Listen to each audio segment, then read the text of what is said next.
Sam Logue here for Green Blood Boxing. Absolutely delighted to be joined by Tyrone Mckenna, the mighty Celt in the Colosseum today. What's up, Tyrone? I'm all good, just finished 2 sessions. I'm waiting here all day on you coming to Raven, and now we're finally getting on the way. Yeah, get up there with that. He texts me, he goes, I'm going to be there earlier, can you come down earlier? Look at you painting me out to be the bad person here. Listen, it is what it is. Yeah. No, look, I really appreciate your time now. It's good crack with you lads all the time, so I really do appreciate just getting a few minutes of your time. Come here. Obviously, you were supposed to fight in Dubai.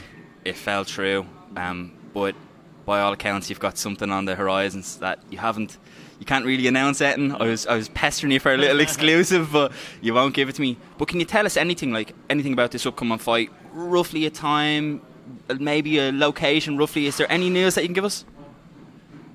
I don't think so. No, I can't. I think in the next week or two there should be an announcement. Yeah. It is a big fight. It's a tough fight, and it's obviously a fight that I'm excited for. And obviously it's going to be a tough fight because all I ask for is tough fights. I don't like fights where people go, Tyrone's 100% winning this, or it's 1-12 in the bookies that Tyrone's odds-on favourite. I actually like being underdog in most of my fights. So this one will certainly be the case. Yeah. So that's kind of the way you're looking to go now from now on, isn't it? Like just competitive fights. Yeah. What is that like mentally? Is it kind of you're at that stage now where it's just not even necessarily financially, but it's just like I need to be motivated by the fight. Is that what it is? Well, that and like everyone has these goals and aspirations as a professional boxer, and most people would say I want to be world champion. That's not my goal or aspiration. Well, I obviously do want to be world champion, but I want to go down as one of the most entertaining fighters in Ireland, in Irish history. Yeah. And to achieve that, you have to take the hardest fights out there. Yeah. And by all accounts, I pretty much have my whole career. And this is one where I think I'll be very fan-friendly, and it's a fight that I'm excited for. And as you said, it gives you an extra motivation in training to get up and train hard. I hate training. I fucking hate training. But to put on a show, I have to train hard. I have to train my body, so I have to be fitter than anyone else because I'm going for a war. Yeah. And so for me to get in that kind of mentality, it has to be a tough fight, and that's what I choose. Yeah, I mean, look, I think that's the Tyrone Mckenna that the fans love as well. You know what I mean? The guy who's coming in for the war, coming in for the fight, like the last fight I had with Hard Davies was so boring, and I knew it was boring, but it was in my head. I was like I just need to win this golden contract. So I didn't care about the fight. There was no crowd there, so I didn't need to please anyone. But after it, I just felt I could have done more, and I wanted to do more, and I just enjoy having fights and having wars and entertaining fans. So that'll be the last boring fight you'll see of mine.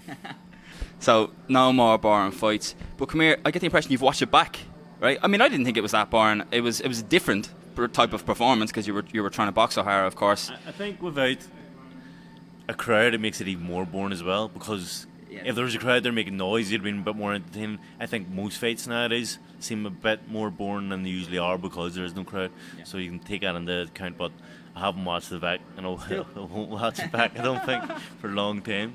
Yeah. I haven't watched it back for one. When I got beat by Jack Harrell, I watched that straight back. Yeah. But this is a boring fight, and I just think I could have done it a different way. Yeah. So I don't want to frustrate myself. Yeah, fair enough. Obviously that was a tough matchup. Mamoon was a tough matchup. TURAROV was going to be a tough matchup. So we can see all these really difficult opponents. That's the way you're going. One that's interested me is I was looking up the different rankings and stuff lately, and you're number 6 with the EBU, and I really like that kind of route for a lot of guys. It seems to be a really good route. The champion is Sandor Martin. He's a Spanish guy. He's quite good. I don't know if you saw him recently on the Zone show. What do you think of that matchup, and is that something that could be in the pipeline? Yeah, that's a guy I've asked for a few times. Yeah. He's obviously with Matchroom. I think I actually batter him. Really? Okay. So I think he's alright, but I don't think he's that good, and I think he's a fighter I'd love to fight and take out EBU. I love that belt. Tommy McCarthy's showing it off everywhere, so I'm going to have to copy him and try and get it, but at the minute it's not came off yet, but hopefully maybe in the future it might happen. Yeah, I mean it does. It's a really good title, and he's a good opponent. Like, it's a good win to have, isn't it? Yeah, I mean, I want to move on now. Just obviously, we were talking a little bit about opponents there, but I want to talk about your last fight that fell through against TURAROV in Dubai on the Carl Frampton undercard. The thing I'm most interested about that is, obviously you didn't get to fight, but what are the implications of an event like that kind of collapsing? So obviously, you don't get paid. I mean, you're training for like 2-3 months before that fight. It's a big fight on a big platform, on a big card, and then you don't get to fight, you don't get paid. And like, I wonder what are the implications of that, like mental wise? Is that demoralizing? Talk to me a little bit just about when that happened, how you felt, and in the coming weeks, what are the implications of that? Just think it's you're 11 weeks away from your kids and your missus. You're putting in grands and grands in the training camp. Training camp's very expensive. You're dieting for 11 weeks, getting down to 63.5 kilos, which is very, very hard to do, even when you're already skinny to starting off. So, and then you're up for a fight. Like it was on the day, so I've went through all this, and I've went through the week of leading up to fight, and then mentally I'm waking up thinking I'm fighting that day. I'm prepared for it, and mentally and physically, and it's just deflating when someone comes to your door and says your fight's off. It's just a big deflating feeling, and then obviously not to get the purse that you were supposed to get, or in some ways you'd actually rather lose, because at least you had 11 weeks to train. You have a chance to showcase what you train for. Yeah. You had a chance to prove yourself, and if it didn't go your way, it didn't go your way. But this kind of thing, you get nothing, no benefits at all. So it was very deflating, but had to shake it off, get back to training straight away, and put it at the back of my mind, because you don't want that. It could annoy you. It could annoy you for a month or 2 or 3 months, and then you fuck yourself. Instead, I went home, had a week off, and then straight back into training. Yeah. Okay, I get you. And does it? I suppose you shake it off straight away. And I suppose you seem to be that kind of character as well, who's quite upbeat. You seem to be quite mentally strong. Like, that happened. You're a messer. Like, you seem to be able to kind of let it go in, process it, and let it go out again. Which is, I suppose, you're in a way, lucky that you're able to do that, because I don't think everyone would be able to do that. That's what I said.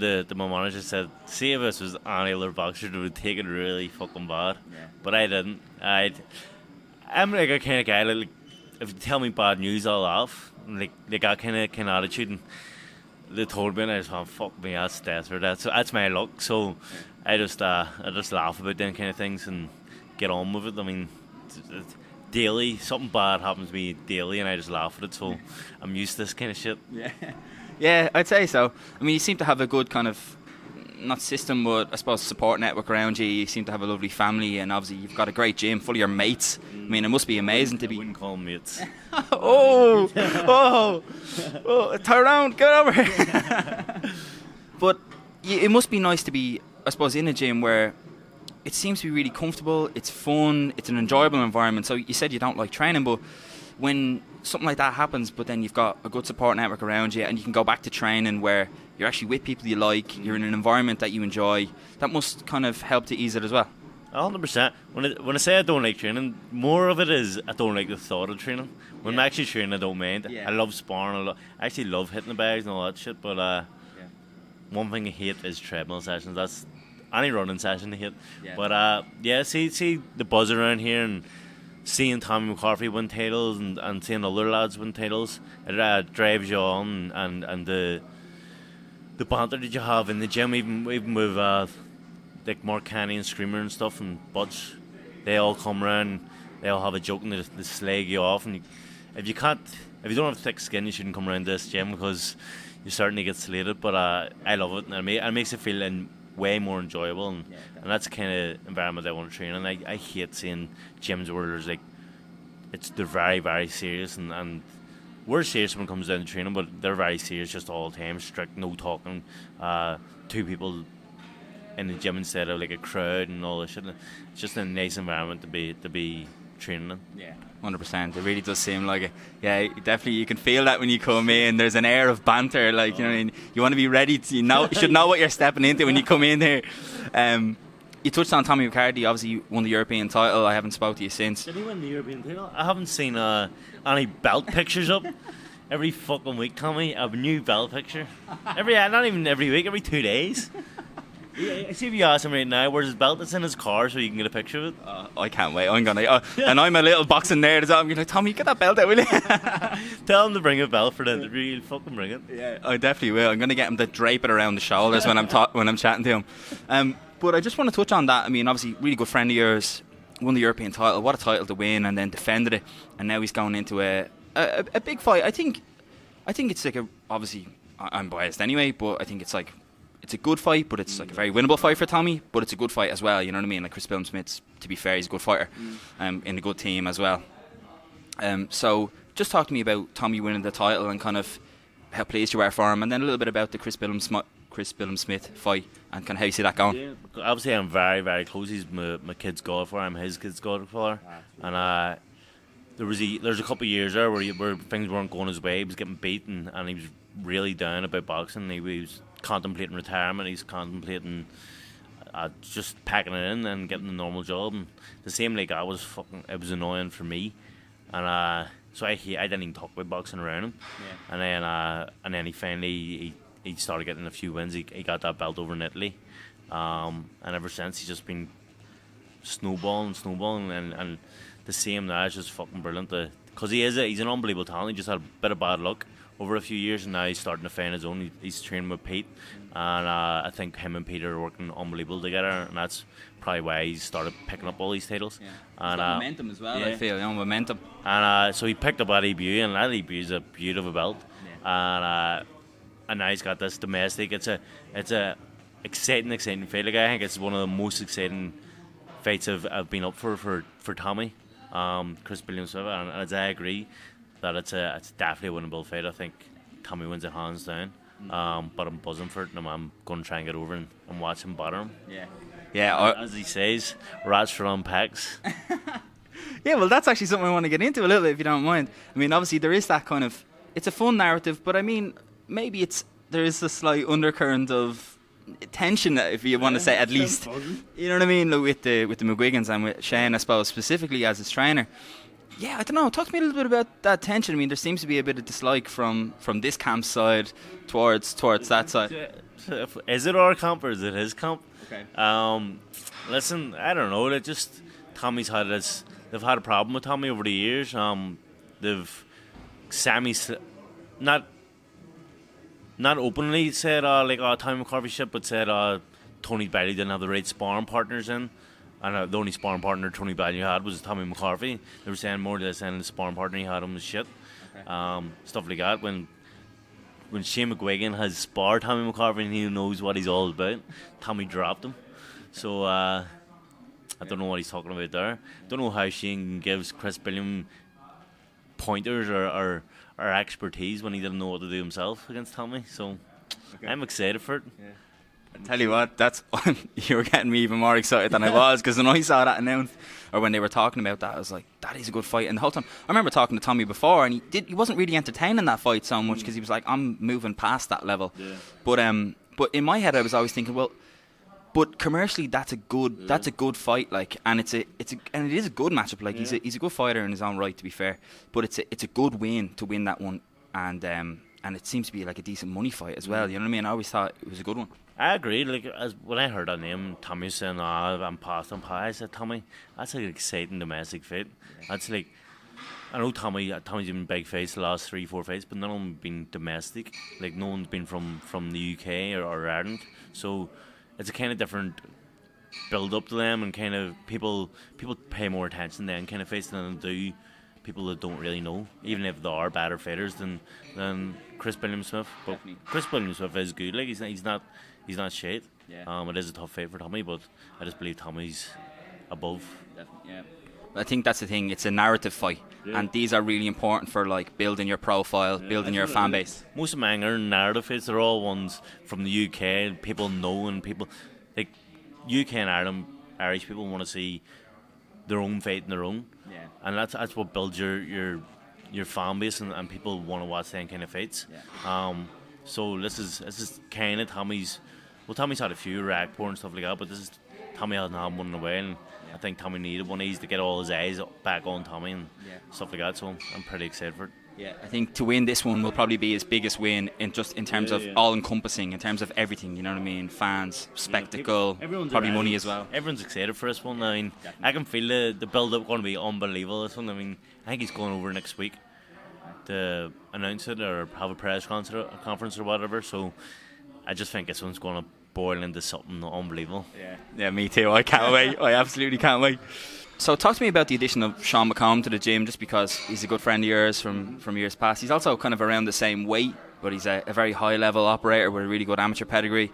Yeah, talk to me about everything that's involved in Sean coming down to the gym.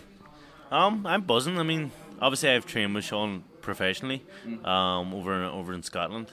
Started with him for 2 or 3 years. So we had a great bond. I enjoy training. He's a funny person. So to be with him, he lightens up in the mood. He's a great guy to be around training. He trains very hard, and to be honest, his fucking skill set's unbelievable. Like you learn so much off Sean. As you said, he's around my weight, so I have a lot of sparring done with Sean, and as Gary Colley as well. So the sparring I've got in this gym is next to none in San Cali. So that's 3 spars that I have. Unbelievable sparring partners to batter myself, and I just think and I think Sean will learn so much down here. The way Pete trains, it's very similar to the high performance in the Irish team, and I think that'll suit Sean. Sean's very high boxing IQ, and I think he'll come on leaps and bounds down here. Talk a little bit about that. Like, obviously you're saying Pete's, and I spoke to Pete about this as well. Like, his training seems to be quite similar, if you like, to that kind of some of the amateur stuff. You know what I mean? That's the way it seemed to me from the outside looking in. How does that translate into the pro game? And just how is it maybe different to stuff you've done before with other coaches? Yeah, I think a lot of professional coaches neglect that you have a professional boxer. Obviously, they're talented, but you can't just go in and have a training session, hard work, and I get you the fit. You have to still keep on cracking their footwork, cracking their hands, going through drills. I mean, you see Canelo doing it all the time, drill work with Ryan Garcia. That has to stay fresh in your mind to keep on doing it. I mean, I didn't do these kind of drills since I was amateur. And I completely was lost when I came first here. I like my footwork was a shambles. Really? I couldn't do half the stuff people wanted me to do. I was like, fuck me, I used to do this all the time in amateur. And you just forget it. If you don't repeat it, you'll forget it. And so I think you need that if you want to go in a high level in professional boxing. You have to keep on thinking. You have to keep on I didn't even try and set up shots or do feints or anything like that for 3 years because I stopped practicing in training. So he's brought that back, and he's brought it back to where I was good. What were you doing in the meantime? I know you trained with Danny Vaughan, and I'm not trying to throw Danny Vaughan under the bus or anything like that. I'm just saying, what were you doing if you weren't doing this stuff, which you think now you're back and you're like, actually this is so important. What was it that you were doing? Do you know what I mean? In the meantime, well, just I was training very, very hard with Danny Vaughan. I was so fit, and we did always have game plans and work on stuff, but it just wasn't the same as the Irish high performance scene. Obviously, Pete was in the high performance as a coach, so he's just bringing back what we used to learn there, and what got me to the level that it was turning pro. But a lot of it I might have slipped out of my mind, and I focused on other things like getting really fit and maybe trying to punch harder or something like that, but not thinking about where my feet work is or what position my hands are or where I'm going to go for the next move or whatever like that. So Pete has brought that back and incorporated with trying to punch hard and all that shit. So it's amazing. I mean, and it seems like high level boxing does seem to be all about kind of the legs fundamentally and positioning and judgment of distance and things like that. So if that's what I basically just stopped using my brain for a lot of years, and I'm only starting to use it again properly. So can we expect like a much more sophisticated Tyrone Mckenna in the ring in the next fight? Yeah, well, obviously I love wars, but it's going to be a smart war. It's not going to be it's not just going to be right. The last one I showed that a skill set and I can just move and box if I wanted, but I was born and didn't like it. But I've shown in previous fights I love a war, but is just running in with my face, getting the head punch on me, but throwing loads of punches as well.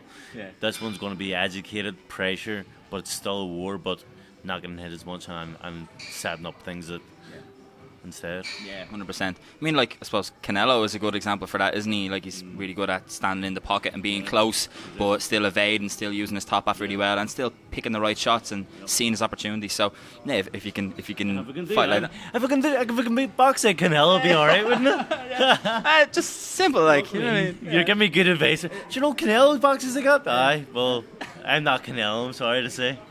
Listen, man, don't be so negative. You can get there, right? The bank balance says that to me every day. Sure, look, you can get there, Tyrone, I believe in you, yeah? A couple more things for you, just some interesting fights coming up and stuff. Obviously, just touch very briefly, I know you already did, but just touch very briefly on Josh Taylor's win against Jose Ramirez. Obviously, now he's the undisputed junior welterweight world champion. Obviously, your weight class. Just talk to me a little bit about the fight and the win. Yeah, the man's the GOAT. He's the greatest of all time in the UK. He's like you can't say it, and like no one can really argue. Okay. I mean, the man's undisputed. I don't think there's only been a handful of undisputed champions since the 4-belt era, and he's one of them. And then you look at his record, 136. Like his last 5 opponents, 136 wins, 1 loss, and the 1 loss was against Terence Crawford. So it just speaks volumes of how good he is and how intelligent he is, and his boxing IQ and punch selection and counter punch and same time punches. I mean, the uppercut and the step back right hook, backhand lethal. So it's just a joy to watch. But as I said before, he needs to get up, move up weight class and big, hit all them belts for me. Give someone else a chance. Yeah. No, 100%. It is one of those matchups. But Lewis Ritson fights. I believe his name is Jeremiah Ponce this week. I actually am not too familiar with him, but do you know much about him and about that matchup? And kind of what do you think of that? I know Ritson is a name that you've kind of been keen to get in the ring with, which I think is another really good kind of Irish English dust up. Like, so talk to me about that. I don't think you could mention any one of my weight division that I haven't called out. But you were calling out Adrian Browner the last time I chatted to you. But Punson, I don't really know anything about him. Yeah. I heard he's decent, like. He's got a good record. Yeah, it should be a good fight. What about Lewis Ritson changing his whole out? But I looked at the picture and I was like, who the fuck's that? I was exactly saying. He only looks like he came from inside. 20 to life. Shaved his head off, grew a beard. Fucking, he looks like an angry cunt. But you know, I like Ritson. He's a nice guy. I like watching him. He's entertaining, and hopefully he does the business. Yeah. I tell you what. Well, hopefully he does do the business. But that'd be a good fight, you and him. We've already discussed it. And he said it'd be fucking unbelievable. Yeah. Obviously, I would want a full capacity crowd for it. Okay. But I mean, he wins that. I win my next fight. Why couldn't we? Yeah, 100%. And in either Newcastle or up in Belfast. This is the world title eliminator he's in. But once he wins that, the belt's going to be vacant. So there you go. You get in for a vacant title against him. Fucking right. Be unbelievable. Absolutely, man. The last thing I'll ask you is, and I know I always take so much of your time. You're just really easy to talk to, like, and you love a chat. So I'm like, fucking hell, I've just done 45 minutes there, Tyrone. Not even finished asking questions yet. A lot of YouTubers in boxing lately, a lot of this celebrity boxing. I'm just interested in your opinion on it. So that as a general topic, but firstly, if you want to just talk to me about Mayweather and Logan Paul. What did you make of it? I want to point out something. I'm an actor turned boxer. So, that's right, yeah. So listen, I done the same as Logan Paul. I'm just not getting paid enough. Nah, I'm joking. I don't know. Like the man's money Mayweather. He knows what he's doing. He's I don't know what age he is, 50 or something, and he 44. He looks 50, but but look, he's making millions still, and he's doing exhibitions where he can't lose. Yeah. It's a draw. He's making serious money. Why not? Yeah. And as the pointed out before, I mean, these exhibitions have been happening all the history of boxing. Like Muhammad Ali had one. There was a list, I forget the list, but a lot of fighters have had these kind of like with wrestlers or anything like that. So do what you want. What? You don't feel in any way that it's like disrespectful from Mayweather, like that Mayweather's kind of disrespecting the sport a little bit. I mean, he also came out after, didn't he, in the post-fight press conference and basically said it was like a bank job, like he basically legally kind of robbed everyone's money. That seems to me very disrespectful to the fans who bought it. Like it does, but why bad if like Adam bad? Because I knew what it was going to be. The man's 44, he hasn't fought in competitive fight in years, and it's like why bad if you're gonna like if you're are you expecting Logan Paul to be lethal? Logan Paul had a tear up and got beat by another YouTuber. Like it wasn't going to be a good fight ever. So if you bought it, shame on you. Yeah, it's your own fault. Yeah. I get you. From that perspective, yeah, I suppose they're aiming more at Logan Paul's fans, really. And they're all going to bet. Yeah. So it's not really boxing. Boxing fans know what it's going to be, and boxers know what it's going to be. So, but I can see the point of boxers being disrespectful because they get more publicity than people that's put in 20 years of their life into the sport, and it is a bit annoying. But you got to look at Paul Logan's also put years and years in his life to build his YouTube fan base, and he's got a massive fan base. So exactly. Fuck it. Like I think the thing sometimes people forget that he could go into anything and he would bring his subscription, his fans with him to most anything. It just happens that boxing and fighting is more. It's more glamorous. It's more exciting. You know what I mean? But everyone wants to be a boxer, don't they? Yeah. Everyone wants to be a fighter because it's it's class. I don't know why anyone wants to be a boxer. Do you know why? It's because they don't know what it actually takes to be a fighter. Exactly. They've never taken a punch to these people. You know what I mean? But yeah, it's interesting. Like, what about his brother Jake Paul, who obviously is a professional boxer, like, but he's fighting MMA fighters. He's doing smart. He's fighting actual fighters. Yeah. But there are UFC fighters that don't know how to do stand up. So it looks like he's fighting some killer, but he's not. He's fighting something who can't throw a punch. Yeah. But it looks like he's fighting some genuine fighter. So it is smart. But fuck it. I don't know. I don't really pay attention to those YouTube shit. Like, yeah, fair enough. I actually thought I'd probably get a different answer for some reason, but no, fair enough. I just think it's interesting because it's so prevalent at the moment, you know what I mean? You're seeing so much of it, and just other random celebrities. Like, I didn't realise that on that Logan Paul Mayweather card, there was another celebrity, I don't know, some other athlete fought a bare knuckle boxer. Really? In a box. Yeah, I didn't realise. Your man Johnson and someone else, I can't even remember their names properly, but the guy Johnson, he's a celebrity from some other sport. Didn't know that, no. Like, so it's just so prevalent at the moment, I just felt it was topical. It's actually the first time I've ever asked anyone about it. So, yeah, but look, thanks so much for your time, man. I really do appreciate it. And hopefully I will catch you again.